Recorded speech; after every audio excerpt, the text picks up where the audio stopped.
বিসমিল্লাহির রহমানির রহিম। সুপ্রিয় শিক্ষার্থীবৃন্দ, আশা করি ভালো আছো। তোমাদের ভালো থাকার প্রত্যাশায় আজকে ওয়ার্কশিট অধ্যায়ের তৃতীয় ক্লাস শুরু করছি। প্রিয় শিক্ষার্থীবৃন্দ, গত ক্লাসে আমরা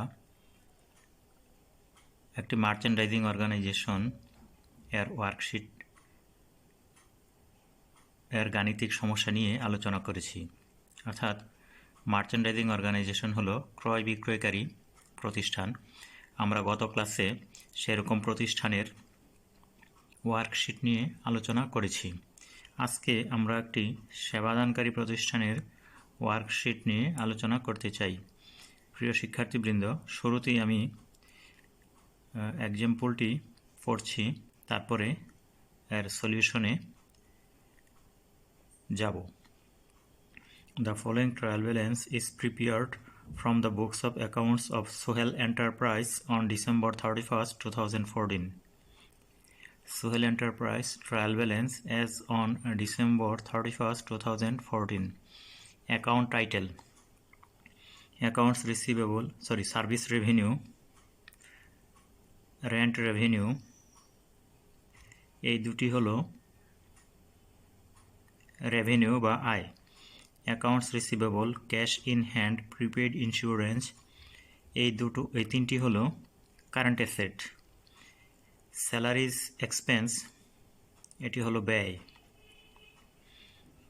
accounts payable, notes payable, 10% notes payable 1/7/2014। এই অ্যাকাউন্টস পেয়েবল এবং 10% নোটস পেয়েবল এই দুটি হিসাব হলো দায়। এখানে 10% নোটস পেয়েবল, এটির অর্থ হলো এই নোটস পেয়েবলের উপর 10% হারে সুদ প্রদান করতে হবে। আর সুদ প্রদান করতে হবে হলো 1/7/2014 থেকে 31/12/2014 পর্যন্ত, অর্থাৎ 6 মাসের সুদ প্রদান করতে হবে। ট্রাভেলিং এক্সপেন্স, ইউটিলিটিস এক্সপেন্স, এই দুটি হলো ব্যয়। অফিস ফার্নিচার, এটি হলো ফিক্সড অ্যাসেট। মিসসেলেনিয়াস এক্সপেন্স, বিবিধ খরচ, এটিও ব্যয়। অফিস সাপ্লাইস, এটি হলো কারেন্ট অ্যাসেট।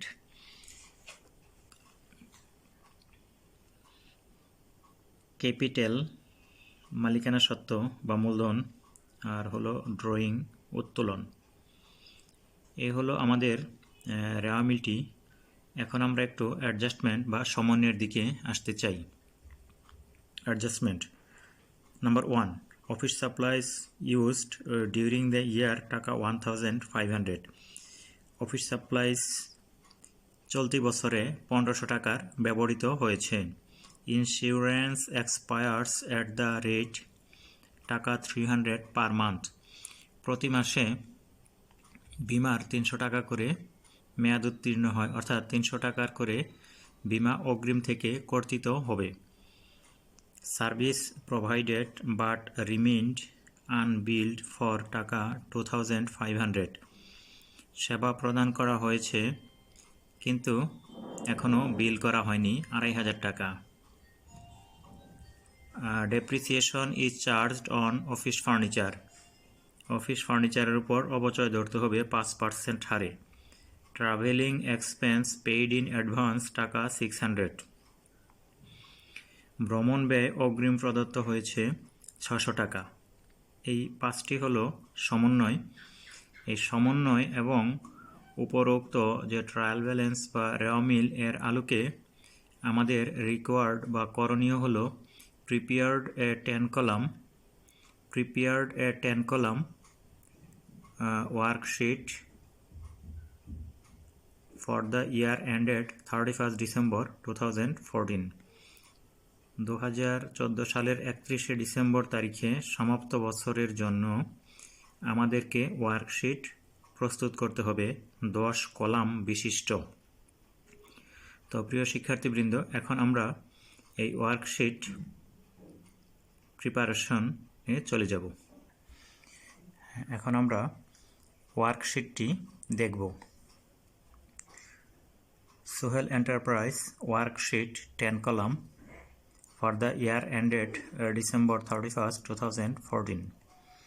প্রিয় শিক্ষার্থীবৃন্দ, আমরা গত ক্লাসেই বলেছি আমাদের প্রবলেমে যে রেওয়া মিলটি বা ট্রায়াল ব্যালেন্সটি দেওয়া থাকবে সেটি আমরা সরাসরি ওয়ার্কশিটের প্রথমেই উঠিয়ে নিব এবং সেই কাজটি এখানে করা হয়েছে।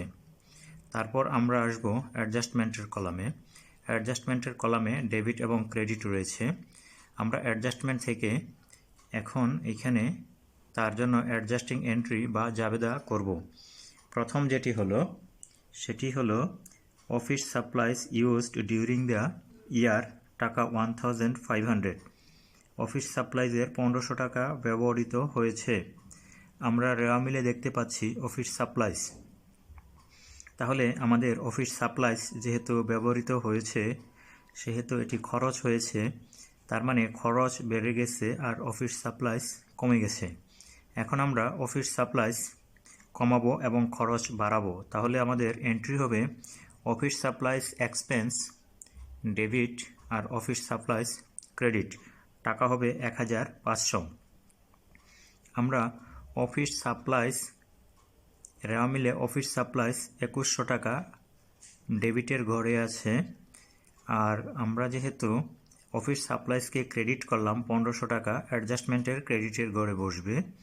আর অফিস সাপ্লাইজ এক্সপেন্স নামে রেওয়া মিলে কোনো হিসাব নেই, সেই জন্য এই অফিস সাপ্লাইজ এক্সপেন্সকে আমরা রেওয়া মিলের নিচে নতুন করে অ্যাকাউন্ট টাইটেলের ঘরে লিখে অ্যাডজাস্টমেন্টের ডেবিটে লিখব। Insurance expires at the rate টাকা 300 পার মান্থ।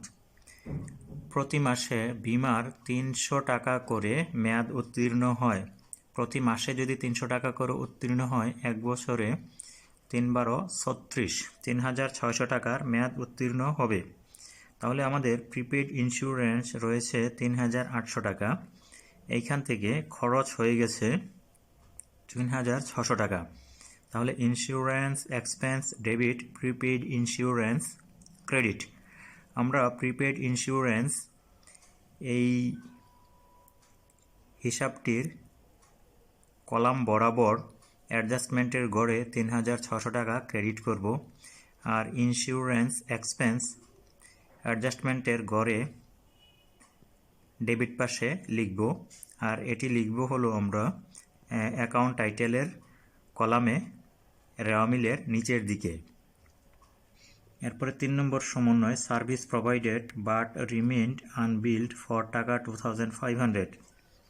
সেবা প্রদান করা হয়েছে কিন্তু এখনও বিল করা হয়নি। তাহলে এই টাকা সোহেল এন্টারপ্রাইজ প্রাপ্য রয়েছে। প্রাপ্য মানেই হলো অ্যাকাউন্ট রিসিভেবল ডেবিট আর সার্ভিস রেভিনিউ ক্রেডিট। তাহলে অ্যাকাউন্ট রিসিভেবল এই হিসাবের সারিতে অ্যাডজাস্টমেন্টের ঘরে আমরা ডেবিট করব 2500 টাকা, আর সার্ভিস রেভিনিউর সারিতে বা রতে অ্যাডজাস্টমেন্টের ঘরে আমরা ক্রেডিট করব 2500 টাকা। Depreciation is to be charged on office furniture at 5% per annum। তাহলে আমাদের অফিস ফার্নিচার ট্রায়াল ব্যালেন্সে রয়েছে 60,000 টাকা। এই 60,000 টাকার উপরে বার্ষিক 5% হারে অবচয় ধরলে অবচয়ের পরিমাণ হয় 3000 টাকা।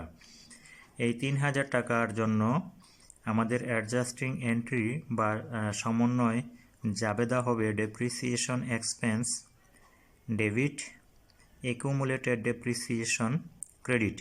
যেহেতু এই ডেপ্রিসিয়েশন এক্সপেন্স বা অ্যাকুমুলেটেড ডেপ্রিসিয়েশন কোনোটি রেওয়া মিলে নেই, সেহেতু এই দুটি হিসাবকেই আমাদের রেওয়া মিলের নিচে অ্যাকাউন্ট টাইটেলের ঘরে লিখতে হবে এবং ডেপ্রিসিয়েশন এক্সপেন্স এই সারিতে অ্যাডজাস্টমেন্টের ঘরে 3000 টাকা লিখতে হবে, আর অ্যাকুমুলেটেড ডেপ্রিসিয়েশন সেখানেও 3000 টাকা লিখতে হবে। তারপরে রয়েছে travelling expense paid in advance টাকা 600। ট্রাভেলিং এক্সপেন্স অগ্রিম প্রদত্ত হয়েছে। অগ্রিম প্রদত্ত হলে খরচ ট্রায়াল ব্যালেন্সে দেখানো হয়েছে 2600 টাকা। এই 2600 টাকার মধ্যে অগ্রিম হিসাবে রয়েছে এখনও 600 টাকা। যেহেতু 600 টাকা অগ্রিম হিসাবে রয়েছে সেহেতু 600 টাকা খরচ হয়নি, খরচ হয়েছে প্রকৃতপক্ষে 2000 টাকা। তাহলে আমাদেরকে খরচ কমাতে হবে, অর্থাৎ ট্রাভেলিং এক্সপেন্সকে ক্রেডিট করতে হবে আর প্রিপেইড ট্রাভেলিং এক্সপেন্স ডেবিট করতে হবে। প্রিপেইড ট্রাভেলিং এক্সপেন্স ডেবিট 600 টাকা আমরা অ্যাডজাস্টমেন্টের ঘরে দেখতে পাচ্ছি, আর ট্রাভেলিং এক্সপেন্স এই সারির সোজা অ্যাডজাস্টমেন্টের ঘরে ক্রেডিট পাশে আমরা 600 টাকা দেখতে পাচ্ছি। প্রিয় শিক্ষার্থীবৃন্দ, এই হলো আমাদের অ্যাডজাস্টমেন্টগুলো। এখন আমরা অ্যাডজাস্টমেন্ট আর ট্রায়াল ব্যালেন্স এই দুটিকে একত্র করে আমরা অ্যাডজাস্টেড ট্রায়াল ব্যালেন্স প্রস্তুত করব। সার্ভিস রেভিনিউ আমরা দেখতে পাচ্ছি ক্রেডিট পাশে ট্রায়াল ব্যালেন্সে 27,240 টাকা, আর অ্যাডজাস্টমেন্টের ক্রেডিট গড়ে আছে 2,500 টাকা। টোটাল হলো, যেহেতু রেওয়া মিলে ক্রেডিট এবং অ্যাডজাস্টমেন্টেও ক্রেডিট, তাহলে দু জায়গায় ক্রেডিট হওয়ার কারণে আমাদেরকে এটি যোগ করতে হবে। যোগফল দাঁড়ালো 29,740 টাকা। রেন্ট রেভিনিউ এটির সাথে কোনো অ্যাডজাস্টমেন্ট নেই, তাহলে অ্যাডজাস্টেড ট্রায়াল ব্যালেন্সের ক্রেডিটে 5,250 টাকাই হবে। আর এই দুটি যেহেতু রেভিনিউ বা আয় ইনকাম স্টেটমেন্টের ক্রেডিট পাশে চলে যাবে। তারপর অ্যাকাউন্ট রিসিভেবল ডেবিট পাশে রয়েছে 24,800 টাকা, আর অ্যাডজাস্টমেন্টের ডেবিট পাশে রয়েছে 2,500 টাকা। দুটি টাকাই যেহেতু ডেবিটের কলামে, সেহেতু এটি যোগ হবে 27,300 টাকা। অ্যাডজাস্টেড ট্রায়াল ব্যালেন্সের ডেবিট গড়ে 27,300 টাকা। ক্যাশ ইন হ্যান্ড 11,240 টাকা। প্রিপেড ইন্স্যুরেন্স 3,800 টাকা ট্রায়াল ব্যালেন্সের ডেবিটের কলামে রয়েছে, আবার অ্যাডজাস্টমেন্টের ক্রেডিট কলামে রয়েছে 3,600 টাকা। তাহলে রেওয়া মিলে ডেবিটে আছে এবং অ্যাডজাস্টমেন্টে ক্রেডিটে আছে, এটি বিয়োগ হয়ে যাবে, বিয়োগ হয়ে 2,000 টাকা ডেবিট কলামে থেকে যাবে। এখন account receivable, cash in hand, prepaid insurance এই তিনটি হিসাবই হলো অ্যাসেট। যেহেতু অ্যাসেট সেহেতু এটি ব্যালেন্স শিটের ডেবিট পাশে চলে যাবে। এবার আসা যাক স্যালারিজ এক্সপেন্স 7,650, এটির সাথে কোনো সমন্বয় নেই, তাহলে অ্যাডজাস্টেড ট্রায়াল ব্যালেন্সে 7,650 এবং ইনকাম স্টেটমেন্টের ডেবিট পাশে 7,650 টাকাই হবে। অ্যাকাউন্টস পেয়েবল এবং নোটস পেয়েবল এ দুটি হলো কারেন্ট লায়াবিলিটিস, এদের সাথে কোনো সমন্বয় নেই, তাহলে এই অ্যামাউন্টটি অ্যাডজাস্টেড ট্রায়াল ব্যালেন্সে হবে এবং ব্যালেন্স শিটের ক্রেডিট পাশে হবে। ট্রাভেলিং এক্সপেন্স 2,600 টাকা ট্রায়াল ব্যালেন্সের ডেবিটের কলামে রয়েছে, আবার অ্যাডজাস্টমেন্টের ক্রেডিটের কলামে রয়েছে। অ্যাডজাস্টমেন্টের ক্রেডিটের কলামে রয়েছে 600 টাকা, তাহলে এটি বিয়োগ হয়ে ট্রাভেলিং এক্সপেন্স 2,000 টাকা অ্যাডজাস্টেড ট্রায়াল ব্যালেন্সের ডেবিট কলামে হবে। আর ইউটিলিটিজ এক্সপেন্স 2,400 টাকা, এটির সাথে কোনো সমন্বয় নেই, অ্যাডজাস্টেড ট্রায়াল ব্যালেন্সে 2,400 টাকাই হবে। এখন এ দুটি যেহেতু এক্সপেন্স, এটিকে ইনকাম স্টেটমেন্টের ডেবিট পাশে হিসাবভুক্ত করা হলো। তারপরে আসা যাক অফিস ফার্নিচার, এটি হলো অ্যাসেট, অ্যাডজাস্টেড ট্রায়াল ব্যালেন্স এবং ব্যালেন্স শিটের ডেবিট পাশে একই অ্যামাউন্ট হবে। মিসসেলেনিয়াস এক্সপেন্স এটি খরচ, অ্যাডজাস্টেড ট্রায়াল ব্যালেন্স এবং ইনকাম স্টেটমেন্টের ডেবিট পাশে হবে। অফিস সাপ্লাইস এটি হলো অ্যাসেট, অ্যাডজাস্টেড ট্রায়াল ব্যালেন্সে ক্রেডিট পাশে আছে 1,500 টাকা, তাহলে অ্যাডজাস্টেড ট্রায়াল ব্যালেন্সে ব্যালেন্স থেকে গেল 600 টাকা, এটি অ্যাসেট, কারেন্ট অ্যাসেট, ব্যালেন্স শিটের ডেবিট পাশে চলে যাবে। ক্যাপিটাল এটি হলো দায় বা ওনার্স ইকুইটি, এটিও ব্যালেন্স শিটে ক্রেডিট পাশে চলে যাবে। ড্রয়িং উত্তোলন ক্যাপিটাল থেকে মাইনাস করা হয় বা বাদ দেওয়া হয়, এটি যেহেতু ক্যাপিটাল থেকে সরাসরি বিয়োগ করার সুযোগ আমাদের ওয়ার্কশিটে নেই, সেহেতু এটিকে আমরা ক্যাপিটাল যেদিকে বসেছে অর্থাৎ ক্রেডিট পাশে বসেছে, এটিকে তার বিপরীত পাশে ডেবিট দিকে বসাতে হবে। এরপর আমাদের যে আরও যে কিছু অ্যাকাউন্ট টাইটেল নতুন করে দিতে হলো, যেমন office supplies expense, interest payable, এইগুলোকে আমরা অ্যাডজাস্টমেন্টের ঘরে যেদিকে আছে অ্যাডজাস্টেড ট্রায়াল ব্যালেন্সে সেদিকেই যাবে, আর খরচগুলোকে আমরা নিয়ে যাব ইনকাম স্টেটমেন্টে, আয়গুলোকেও নিয়ে যাব ইনকাম স্টেটমেন্টে, আর অ্যাসেট এবং লায়াবিলিটিসগুলোকে আমরা নিয়ে যাব ব্যালেন্স শিটের। তো এখানে টোটালের ক্ষেত্রে আমাদেরকে লক্ষ্য রাখতে হবে ট্রায়াল ব্যালেন্সের টোটাল 1,17,119 টাকা, অ্যাডজাস্টমেন্টের টোটাল হলো 12,200 টাকা, অ্যাডজাস্টেড ট্রায়াল ব্যালেন্সের টোটাল হলো 1,23,690 টাকা। এগুলো ডেবিট এবং ক্রেডিট মিলে যাবে, দুপক্ষই মিলে যাবে, কিন্তু ইনকাম স্টেটমেন্টে ডেবিট এবং ক্রেডিট মিলবে না। এখানে আমরা দেখতে পাচ্ছি ক্রেডিট দিকে রয়েছে 29,740 টাকা, আরও আছে 5,250 টাকা, টোটাল হলো 34,990 টাকা।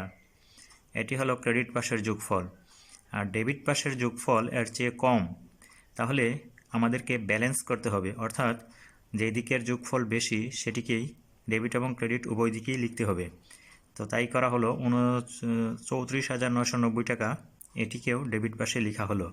তারপরে খরচগুলো অর্থাৎ 7,650, 2,000, 2,400, 400, 1,500, 1,000, 3,600, 3,000 এই সমস্তগুলো খরচ যোগ করে আমরা টোটাল 34,990 থেকে বাদ দিয়ে পাবো 13,440 টাকা। অর্থাৎ মোট আয় থেকে মোট ব্যয় বাদ দিয়ে আমরা পেয়ে গেলাম নেট লাভ 13,440 টাকা। আর এই 13,440 টাকা এইটুকু আসলে বেশি হয়েছিল ক্রেডিট পাশের, তাহলে এইটুকু ব্যালেন্স শিটে ক্রেডিট পাশেই চলে যাবে। অর্থাৎ নেট লাভ এটি মূলধনের সাথে যোগ হয়, এখানে যেহেতু যোগ করার সুযোগ নেই আর মূলধন যেহেতু ক্রেডিট পাশে রয়েছে, সেহেতু এই নেট ইনকামকেও ক্রেডিট দিকে দিয়ে আমরা টোটালটা করে ফেলব। এখন ব্যালেন্স শিটের টোটাল হলো 1,02,140, ডেবিট দিকে এই 1,02,140 এবং ক্রেডিট দিকেও 1,02,140। তো প্রিয় শিক্ষার্থীবৃন্দ, এই ছিল আমাদের আজকের এই ওয়ার্কশিটের গাণিতিক আলোচনা। আশা করি তোমরা বুঝতে পেরেছ।